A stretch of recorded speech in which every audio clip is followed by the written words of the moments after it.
नमस्कार। पिछले कुछ दिनों से मार्केट की खबरें काफी डरावनी रही हैं, है ना? तो आज हम इन हेडलाइंस की जरा पीछे झांकेंगे और समझने की कोशिश करेंगे कि आखिर चल क्या रहा है और इसका हमारे लिए मतलब क्या है।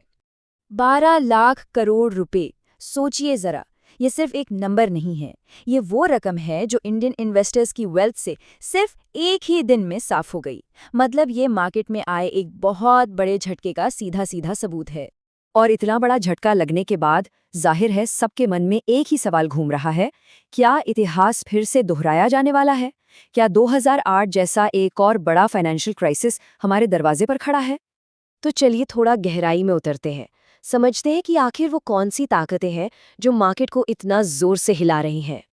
देखिए, ये जो गिरावट आई है ना, इसकी कोई एक वजह नहीं है। ये असल में तीन बड़े प्रेशर हैं जो एक साथ आ गए हैं और एक दूसरे को और भी ताकत दे रहे हैं। पहला, दुनिया भर में जो जियोपॉलिटिकल टेंशन चल रहा है। दूसरा, तेल की कीमतें जो आसमान छू रही हैं। और तीसरा, विदेशी निवेशकों का हमारे मार्केट से पैसा बाहर निकालना। और ये जो निवेशकों का पलायन वाली बात है, वो सिर्फ कहने की बात नहीं है। इस ग्राफ को देखिए। फॉरेन पोर्टफोलियो इन्वेस्टर्स, मतलब जो बड़े बड़े ग्लोबल फंड्स होते हैं, उन्होंने अकेले मार्च के पहले कुछ हफ्तों में ही मार्केट से $5 बिलियन से ज्यादा निकाल लिए हैं। अब ऐसा हो क्यों रहा है?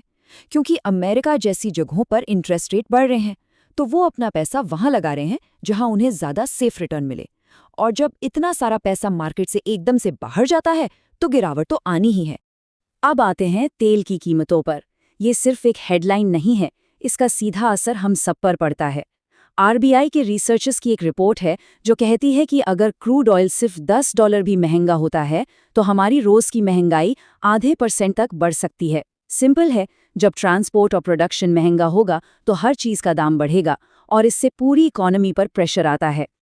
अब बात करते हैं एक और ज्यादा कॉम्प्लेक्स और शायद थोड़ी चिंता बढ़ाने वाली चीज की, जिसका कनेक्शन सीधा 2008 के फाइनेंशियल क्राइसिस से जुड़ता है। हुआ ये है कि हाल ही में जेपी मॉर्गन, जो एक बहुत बड़ा बैंक है, उसने एक ऐसा फाइनेंशियल टूल फिर से लॉन्च किया है जो मार्केट में छिपे डर को साफ साफ दिखाता है। ये टूल इन्वेस्टर्स को बड़ी बड़ी कंपनियों के फेल होने पर दांव लगाने, मतलब शर्त लगाने का मौका देता है। इस टूल का नाम है क्रेडिट डिफॉल्ट स्वैप, यानी सीडीएस। अब ये सुनने में बड़ा मुश्किल लगता है, पर आसान भाषा में समझिए, ये एक तरह की इंश्योरेंस पॉलिसी है जो आप तब खरीदते हैं जब आपको डर हो कि कोई कंपनी अपना लोन नहीं चुका पाएगी, मतलब डिफॉल्ट कर जाएगी। मगर सीडीएस और हमारी नॉर्मल इंश्योरेंस में एक जमीन आसमान का फर्क है। जैसे घर का बीमा आप तभी ले सकते हैं जब वो घर आपका हो, है ना? पर सीडीएस कोई भी खरीद सकता है, भले ही उसका उस कंपनी से दूर दूर तक कोई लेना देना न हो। ये बस कंपनी के फेल होने पर एक सट्टा लगाने जैसा हो जाता है। और अगर ये सब सुनकर आपको द बिग शॉर्ट मूवी की याद आ रही है, तो बिल्कुल सही सोच रहे हैं। ये वही टूल है जिसे माइकल बरी ने 2008 के हाउसिंग क्राइसिस के खिलाफ दांव लगाने और बहुत बड़ा मुनाफा कमाने के लिए इस्तेमाल किया था। तो ठीक है, मार्केट में इतनी उथल पुथल है। अब सवाल यह है कि घबराने की जगह हम कर क्या सकते हैं? कैसे हम खुद को सुरक्षित रख सकते हैं? अपना एक फाइनेंशियल किला कैसे बना सकते हैं? एक बात हमेशा याद रखनी चाहिए, ज्यादातर लोग पैसा इसलिए नहीं डुबाते कि उन्होंने कोई गलत इन्वेस्टमेंट कर दिया। नहीं, वो इसलिए डुबाते हैं क्योंकि कोई अचानक आई इमरजेंसी, कोई मेडिकल प्रॉब्लम या नौकरी चले जाना उनकी सारी की सारी सेविंग्स खा जाती है।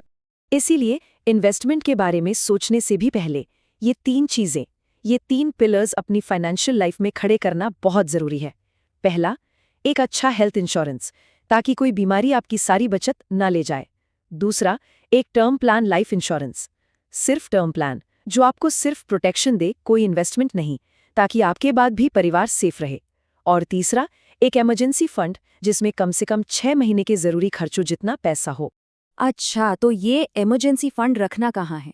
इसका एक सिंपल सा फॉर्मूला है। करीब 60% हिस्सा फिक्स डिपॉजिट में, 30% सेविंग्स बैंक अकाउंट में और 10% कैश के तौर पर। इससे होता ये है कि पैसा सेफ भी रहता है और जब भी जरूरत पड़े आसानी से मिल भी जाता है। तो एक बार जब ये सुरक्षा का किला तैयार हो गया, उसके बाद आता है इन्वेस्टमेंट की दुनिया में कदम रखना। तो चलिए अब समझते हैं कि इस तूफान के बीच भी वेल्थ बनाने के बारे में कैसे सोचा जाए। इन्वेस्टमेंट का एक सबसे बेसिक, सबसे फंडामेंटल नियम है जिसे गांठ बांध लेना चाहिए। अगर ज्यादा रिटर्न चाहिए तो ज्यादा रिस्क, यानी ज्यादा उतार चढ़ाव झेलने के लिए भी तैयार रहना होगा। ये दोनों हमेशा साथ साथ चलते हैं। इस टेबल से ये पूरी कहानी और भी साफ हो जाती है। हमारे सामने ऑप्शंस क्या हैं? देखिए, अगर रिस्क कम से कम लेना है तो एफडी, पीपीएफ या गोल्ड जैसे ऑप्शन हैं। यहाँ 5 से 8% का रिटर्न मिल सकता है, लेकिन पैसा डबल होने में 10 से 14 साल लग जाएंगे। अगर थोड़ा ज्यादा रिस्क ले सकते हैं तो म्यूचुअल फंड्स या रियल एस्टेट हैं, जहां 12 से 18% रिटर्न की उम्मीद की जा सकती है और पैसा 4 से 6 साल में डबल हो सकता है। और जो सबसे ज्यादा रिस्क लेने को तैयार हैं, उनके लिए डायरेक्ट स्टॉक्स या क्रिप्टो हैं, जहां 25% से भी ज्यादा रिटर्न आ सकता है, लेकिन पैसा डूबने का खतरा भी उतना ही ज्यादा होता है। तो आखिर में सवाल बस इतना सा है, जब मार्केट में चारों तरफ पैनिक हो, जब हर कोई डर रहा हो, तब अपने फैसलों को कौन चलाएगा? टीवी पर चिल्लाती सुर्खियां या आपकी अपनी बनाई हुई एक सोची समझी प्लानिंग?